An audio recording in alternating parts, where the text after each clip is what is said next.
Alrighty, so Demon Slayer The Swordsmith Village Arc, episode 3 came out, and I really loved it, following where we left off from last week with the Yoriichi training puppet breaking open from Tanjiro's strike to reveal an old sword. We have plenty of comedy to start this episode, and this is honestly where I just love Demon Slayer, how it could switch from seriousness to just pure comedy and just have me laughing for like 15 minutes. We had great comedy with Tanjiro and the little swordsmith, as well as Tanjiro's specific swordsmith, whose name I'm forgetting, and I'm too lazy to look up right now, but you guys all know him. He's super buff now and kind of crazy. He shows up and gives Tanjiro a sword to use for right now while taking this rusty one, and we find out that he actually does care about Tanjiro and wants to make him a good sword so he doesn't die. So again, heartwarming stuff within the comedy, but yeah, there's just so many comedic scenes where the characters are drawn funny, and I love it. And switching over next, we have some really funny scenes between Genya and Tanjiro, where Tanjiro is just kind of monologuing to Genya as if they're friends, and Genya's yelling at him like, "We're not friends, why are you talking to me?" And Tanjiro is just completely missing the cue, so that's super funny. Genya eventually kicks Tanjiro out of the room, and the episode continues on with Tanjiro and Nezuko kind of hanging out. Eventually, Muichiro shows up and kind of wakes Tanjiro up by holding his nose.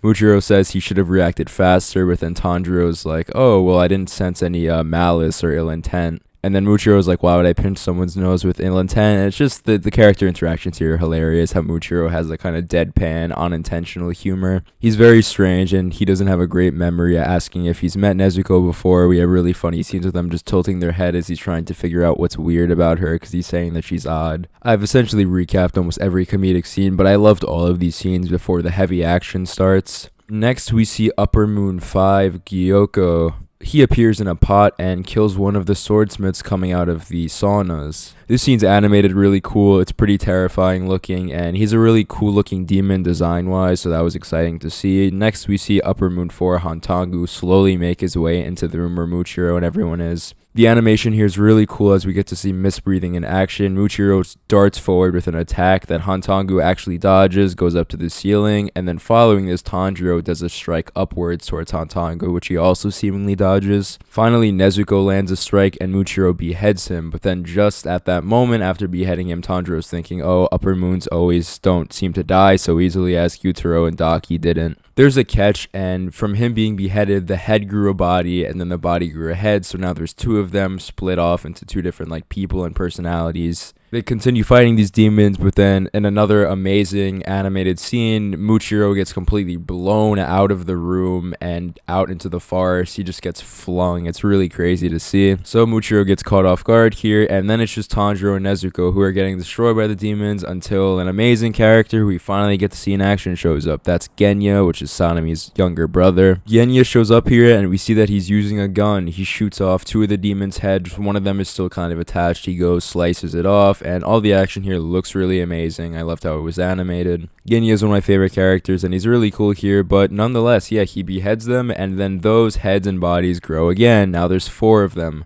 One of them flies off with Tanjiro, and then Genya, being surrounded, gets stabbed through the stomach, and Tanjiro's yelling at Nezuko to go help Genya, and that's pretty much where we cut off from seeing them for this episode. Tanjiro gets blown to the ground, but he's able to catch onto a branch before hitting the floor. But then the demon catches up to him again, and we kind of just get a scene of him looking shocked as the demon's about to continue his screech. That's the last we see of Tanjiro, and the rest of the episode is really cool as we see Muichiro showing some character development already. Earlier on, when Tanjiro was explaining to Muichiro why he helps other people, Muichiro seemingly showed the most emotion we've ever seen from him as his eyes lit up for a moment, and he's like, "What did you just say?" And he seems like, taken aback by it. While the little swordsmith who we've been seeing is getting attacked by one of Upper Moon 5's demons, or blood demon techniques, seemingly like just a move that he's using, like a little minion or something. It's a big fish. Muichiro thinks to himself, at first thinking, "Oh, well, this kid doesn't take priority. We should go be saving other people who contribute more." But then he remembers what Tanjiro says, and he does decide to save the kid. So this is already showing major development in his character, that he stopped and was able to do this. Seemingly this new side of himself is breaking out, and I think it's portrayed really well. One quick thing, the animation for the fish thing here that Upper Moon 5 is using, people were complaining about, but I thought it looks really good. It is CGI, but it's blended really well, and honestly,